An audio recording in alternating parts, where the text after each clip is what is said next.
అందరికీ నమస్కారం. ఏ రాజకీయ పార్టీ అయినా, ఏ రాజకీయ నాయకుడైనా మంచి పని చేస్తున్నప్పుడు ఆ మంచి పని నుంచి రాజకీయ ప్రయోజనాన్ని ఖచ్చితంగా ఆశిస్తారు. అది అన్ని పార్టీలకి ఉన్నటువంటి కల్చరే. ఇప్పుడు కూడా మోడీ ప్రభుత్వం మహిళా బిల్లు ప్రవేశపెడుతుంది. అసలు ప్రత్యేక పార్లమెంటు సమావేశాలు పెట్టి మరి ఇప్పుడే మహిళా బిల్లుని ప్రవేశపెట్టనుకున్న కారణం ఏంటి? వచ్చే పార్లమెంటు సమావేశాల్లో ప్రవేశపెట్టుకోవచ్చుగా. ఇప్పుడు ఉన్న ఫలానా ప్రత్యేక సమావేశాలు పెట్టి ఎందుకు ప్రవేశపెడుతున్నారు? లేదంటే గత పార్లమెంట్ సమావేశాల్లోనే ప్రవేశపెట్టుకోవచ్చుగా.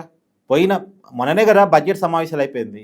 మొన్న బడ్జెట్ సమావేశాల్లో ప్రవేశపెట్టలేదు, అండ్ రాబోయే సమావేశాల దాకా ఆగట్లేదు. ఇప్పుడు ప్రత్యేక సమావేశాలు పెట్టి ఆమోదిస్తున్నారు. ఎందుకోసం అంటే ఈ బిల్లులు అనేది హైలైట్ కావాలి. ఈ మహిళా బిల్లు అనేది ప్రత్యేకంగా హైలైట్ కావాలి.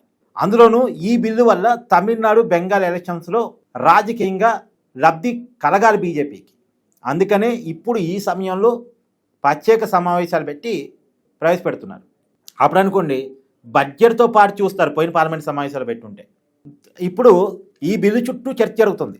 ఈ వాతావరణాన్ని బీజేపీ క్రియేట్ చేసింది. మహిళా బిల్లు చుట్టూ చర్చ జరగడానికి బీజేపీ క్రియేట్ చేసింది. కాబట్టి ఈ బిల్లు వల్ల ఎన్నికలు జరగబోతున్నటువంటి రాష్ట్రాల్లో పొలిటికల్ అడ్వాంటేజ్ ఉంటుంది అనేటువంటిది బీజేపీ ఆలోచన కావచ్చు.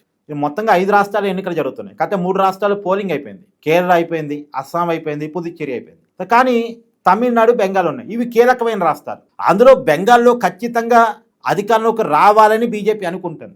ఎట్టి పరిస్థితుల్లో అధికారంలోకి రావాలని. మరి ఈ మహిళా బిల్లు వల్ల ఈ 2 రాష్ట్రాలు ఎన్నికలు జరగబోతున్న తమిళనాడు, బెంగాల్ రాష్ట్రాల్లో నిజంగా అడ్వాంటేజ్ అయ్యే అవకాశం ఉందా అంటే తమిళనాడులో అయితే లేదు, బెంగాల్లో ఉంది. తమిళనాడులో ఎందుకని లేదు, బెంగాల్లో ఎందుకని ఉంది అంటే తమిళనాడులో బీజేపీ మెయిన్ ఫోర్స్గా లేదు. అంటే బీజేపీ అధికారంలోకి వచ్చే పరిస్థితి కాదు అక్కడ. బీజేపీ ఒక చిన్న పాత్రే తమిళనాడులో. అన్నాడీఎంకేతో కలిసి ఉంది. మరి అన్నాడీఎంకే పార్టీ తరఫున ఎవరైనా ఒక పెద్ద లీడర్ ఉన్నారంటే ఆ పార్టీకి నాయకత్వ సమస్య ఉంది. అక్కడ ముఖ్యమంత్రి డిఎంకే నేత స్టాలిన్ ఢీకొట్టగలిగే నాయకుడు అన్నాడీఎంకే పార్టీలో లేరు. జయలలిత తర్వాత ఆ పార్టీలో నాయకత్వ సమస్య ఉంది. ప్రస్తుతం ఆ పార్టీకి పళనిస్వామి నాయకత్వం వహిస్తున్నప్పటికీ పళనిస్వామి స్టేట్ లీడర్ కాదు. అతను స్టాలిన్ ఢీకొట్టగలిగే లీడర్ కాదు. ఒక ప్రాంతంలో పట్టున్న నాయకుడు, అంతవరకే. స్టేట్ వైడ్ ఇమేజ్ ఉన్న లీడర్ కాదు. కాబట్టి అన్నాడీఎంకే బీజేపీ కూటమి మెయిన్ ఫోర్స్గా అధికారంలోకి వచ్చేంత స్టామినా లేకపోవటం వల్ల, అందులో ఈ బిల్లు పెడుతున్నటువంటి బీజేపీ పెద్ద ఫోర్స్గా లేకపోవటం వల్ల బీజేపీకి ఇక్కడ అడ్వాంటేజ్ తక్కువ. రెండోది, మహిళా బిల్లు ఏమి సగటు మహిళని ఆకట్టుకోగలిగే బిల్లు కాదు. దీనివల్ల మహిళలకి రాజకీయ అవకాశాలు పెరుగుతాయి, కానీ అందరికీ కాదుగా. ఇప్పుడు ప్రీ స్కీమ్స్ అనుకోండి, ప్రతి మహిళకి 2000, ఇది ప్రతి మహిళకి లబ్ధి.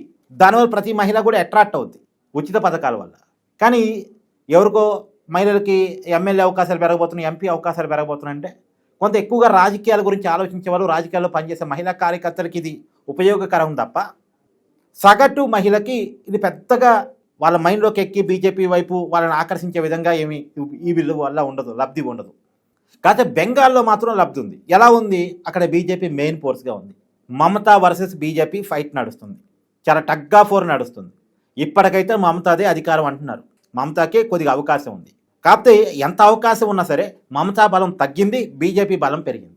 బీజేపీ అక్కడ ఒక 120 స్థానాల వరకు గెలవచ్చు అని, మమతా 170 స్థానాల వరకు గెలవచ్చు అని. Magic figure 148. అంటే మ్యాజిక్ ఫిగర్ కంటే బీజేపీకి ఒక 25-30 తగ్గుతున్నాయి. అలాగే తృణమూల్ కాంగ్రెస్ మమతాకి ఒక 20-30 పెరుగుతున్నాయి. అయితే మమతా నుంచి ఒక 20-30 సీట్లని బీజేపీ లాక్కోగలిగితే మమతాకి అధికారం పోతే బీజేపీకి అధికారం వస్తుంది. ఇప్పుడు ఉన్నటువంటి అంచనా ప్రకారం మమతా ఒక 20-30 సీట్లు అదనంగా మ్యాజిక్ ఫిగర్ కంటే గెలిచి అధికారం వచ్చే అవకాశం ఉందండి. మమతా నుంచి ఒక 20-30 సీట్లను కనుక లాక్కోగలిగితే అధికారం బీజేపీదే. దానికోసం విపరీతంగా ప్రయత్నం చేస్తుంది బీజేపీ. ఈ మహిళా బిల్లు కూడా ఖచ్చితంగా బెంగాల్లో ఉన్న మహిళలను ఆకర్షించడానికి మనకు వస్తుంది. ఎలా ఆకర్షిస్తుంది? ఇందాక మీరు చెప్పారు కదా, ఈ మహిళా బిల్లు ఏమో సగటు మహిళని ఆకర్షించకపోవచ్చు అనేది. అంటే నిజమే, సగటు మహిళని ఒక్క మహిళా బిల్లు ఆకర్షించలేదు. కానీ ఆల్రెడీ బెంగాల్లో మహిళల్ని ఆకర్షించడానికి బీజేపీ ఉచిత పథకాలను ప్రకటించింది. మామూలుగా ఈ ఉచిత పథకాలకు బీజేపీ వ్యతిరేకం. కానీ బెంగాల్లో ఎట్లాగైనా గెలవాలని చెప్పేసి కొన్ని ఉచిత పథకాలను మహిళల కోసం ఆల్రెడీ బీజేపీ ప్రకటించింది.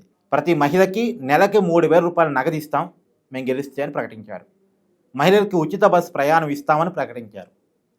లోకల్ బాడీల్లో మహిళలకి ఎక్కువ అవకాశాలు కల్పిస్తామని మాట ఇచ్చారు. దానికి అదనంగా ఇప్పుడు ఈ మహిళా బిల్లు. సో ఆల్రెడీ మహిళలను ఆకర్షించాలని బీజేపీ చేస్తున్న ప్రయత్నాలకి ఇది అదనం కాబోతుంది. దానివల్ల ఇది మహిళల్లో ఖచ్చితంగా పనికొచ్చింది. అంటే మహిళల పట్ల బీజేపీకి ఉన్న సాఫ్ట్ కార్నర్ ఇది పనికొచ్చింది. ఆల్రెడీ ఇప్పుడు అక్కడ ముస్లిం మహిళల శాతం కూడా చాలా ఎక్కువ బెంగాల్లో. ఆ ముస్లిం మహిళల్లో కూడా గతంలో త్రిపుల్ తలాక్ బాగా బీజేపీకి పనికొచ్చింది. ముస్లిం పురుషులేమో బీజేపీని వ్యతిరేకిస్తుంటారు, వాళ్ళు తృణమూల్ కాంగ్రెస్ వైపు ఉన్నారు. కానీ వాళ్ళ ఇళ్ళలో ఉన్నటువంటి మహిళలు కొంత బీజేపీ వైపు వేశారు. సహజంగా ముస్లిమ్స్ అంత ఈజీగా బీజేపీ వైపు వేయరు ఓట్లు, కానీ మహిళలు వేశారు త్రిపుల్ తలాక్ను రద్దు చేయడం ఫలితంగా.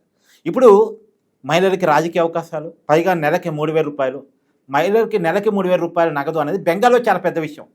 అక్కడ కరువు పీడిత ప్రాంతాలు చాలా ఉన్నాయి, పేదరికం నిరుద్యోగం చాలా తీవ్రంగా ఉంది. కాబట్టి వాళ్ళకి 3,000 అనేది చాలా పెద్ద అమౌంట్గా కనపడింది. కాబట్టి ఆ స్కీమ్ ఖచ్చితంగా మహిళల్లో పనిచేస్తుంది. పనిచేస్తున్న క్రమంలో ఇంకొక అడ్వాంటేజ్ ఈ మహిళా బిల్లు.